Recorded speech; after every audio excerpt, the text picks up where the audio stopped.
20 లక్షల కోట్లు వాళ్ళ దగ్గరకు వచ్చినాయి.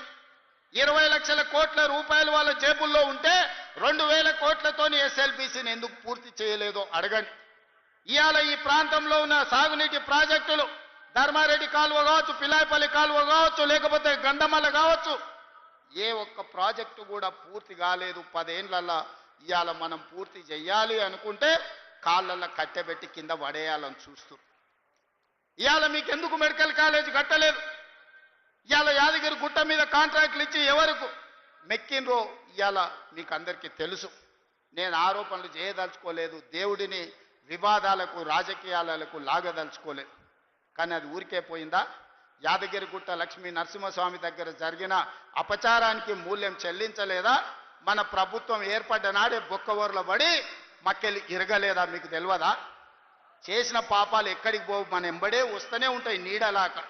ఇవాళ పాపాలు చేసింది కాబట్టి మీ పరిస్థితి గట్లయింది. నేను అంటలేని మాట ఆ పార్టీ నాయకురాలే అన్నారు. ఏమన్నారు మిత్రులారా? మా పార్టీలో దయ్యాలు చేరనే. సొంతింటి బిడ్డ టీఆర్ఎస్లు ఉన్నోళ్ళు దయ్యాలని చెప్తుంటే సమాధానం చెప్పలేక దయ్యాల నాయకుడు ఫామ్ హౌస్లో నిద్రపోతుండు. నేను అడుగుతున్నది బీఆర్ఎస్ కాదు, డిఆర్ఎస్. డిఆర్ఎస్ అంటే దయ్యాల రాజ్య సమితి. అది ఇయాల అది భారత రాష్ట్ర సమితి కాదు, అది దయ్యాల రాజ్య సమితి.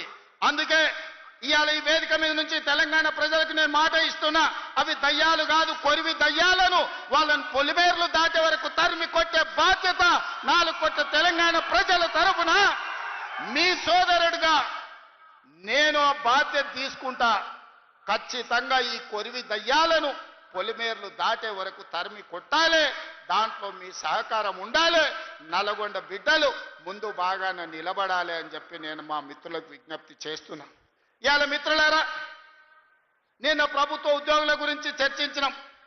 ప్రభుత్వ ఉద్యోగుల సమస్యల్ని పరిష్కరించాలనే ప్రయత్నం చేసినాం.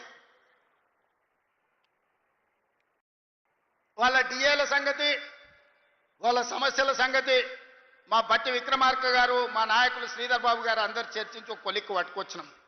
ఇవాళ మాట్లాడుతున్నాడు వాళ్ళ సమస్యలు మీరు పరిష్కరించలేదని. వాళ్ళందరేమో హర్షం వ్యక్తం చేసింది. ఈ ప్రభుత్వ ఉద్యోగులను కుటుంబ సభ్యులుగా భావించి మా సమస్యలను పరిష్కారానికి ముందుకు వచ్చిండ్రు. మనస్ఫూర్తిగా ధన్యవాదాలు తెలియజేస్తున్నామని. సరే, ఆరోపణలు ప్రత్యారోపణలు పక్కన పెట్టండి. నేను ఇవాళ ఈ వేదిక మీద నుంచి 5 లక్షల తెలంగాణ ప్రభుత్వ ఉద్యోగులను అడుగుతున్నా, వాళ్ళ సతీమణులను నేను అడుగుతున్నా మీ సోదరుడిగా. అక్క, అవ్వ, అమ్మ, 10 ఏళ్లలో చంద్రశేఖరరావు ముఖ్యమంత్రిగా ఉన్నప్పుడు ఏనాడైనా 1వ తారీఖు నాడు మీ ఆయన జీతాలు ఖాతాలో పడ్డాయా? నెల జీతం 1వ తారీఖు నాడు వస్తే వచ్చే ఎన్నికల్లో నాకు ఓటెయ్యకండి. నేను తెలంగాణ రాష్ట్ర ప్రభుత్వానికి ముఖ్యమంత్రిగా బాధ్యత చేపట్టినాక ఈ 5 లక్షల ప్రభుత్వ ఉద్యోగస్తులకు 1వ తారీఖు నాడే మొత్తం జీతం మీ ఖాతాలో వేస్తే మీరు అండగా నిలబడండి. ప్రజా ప్రభుత్వాన్ని ఆశీర్వదించండి. నెల నెల ప్రభుత్వ ఉద్యోగులకు జీతాలు ఇవ్వలేనోడు, దివాలా తీసిన దద్దమ్మలాక ఇన్స్టాల్మెంట్ల జీతాలు చెల్లించినోడు ఇవాళ వచ్చి నన్ను ప్రశ్నిస్తాడా? నువ్వా నన్ను అడిగేది? 10 ఏళ్ళు ఈ రాష్ట్రాన్ని దోసుకొని, రాష్ట్రాన్ని తగలబెట్టి, రావణ కాష్టంగా మార్చి 8 లక్షల కోట్ల రూపాయల అప్పు చేసి రాష్ట్రాన్ని దివాలా తీపించి విద్యార్థులను, రైతులను, ఉద్యమకారులను పొట్టన పెట్టుకొని బంగారు తెలంగాణ ముసుగులో బొందలగడ్డ తెలంగాణ చేసిన దిక్కుమాలిన ప్రతి ఎదవ ఈ రోజు మనల్ని వచ్చి విమర్శిస్తాడా? కార్యకర్తలారా ఆలోచన చేయండి. 18 నెలల్లో ఎన్నడైనా మనం నిద్రపోయినామా? 18 నెలలలో ఎన్నడైనా కార్యకర్త నుంచి నాయకుల వరకు ఎవరినైనా కలవకుండా ఉన్నామా? ఇవాళ ఎవరిని కలవకుండా చూసిన వాళ్ళు కలవకుంటోళ్ళు, మనం కాదు.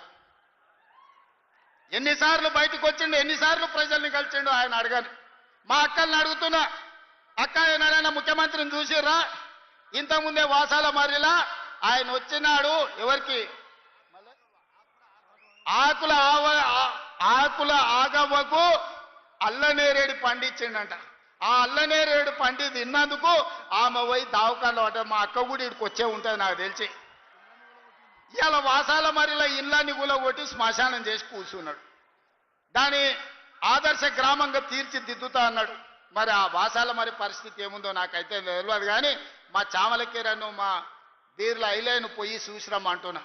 వాళ్ళకి ఆయన అన్యాయం చేసిపోతే న్యాయం చేసే బాధ్యత మన మీద ఉన్నది.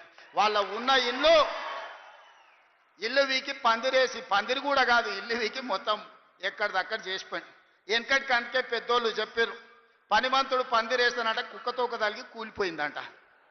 ఇవాళ వాసాల మరిలా ఈయన ఇట్ల గీసి అట్ల గీసి ఫామ్ హౌస్కి ఇట్లకెళ్ళ రోడ్ వేసుకోనికి అన్ని నక్కజిత్తుల వ్యవహారాలతోటి ఈరోజు ఎర్రవల్లి ఫామ్ హౌస్కి ఇక్కడి నుంచి రోడ్ వేసుకోనికే వాసాల మరిని మొత్తం కుప్ప కూర్చిపోయి శ్మశానం లాగా చేసిండు.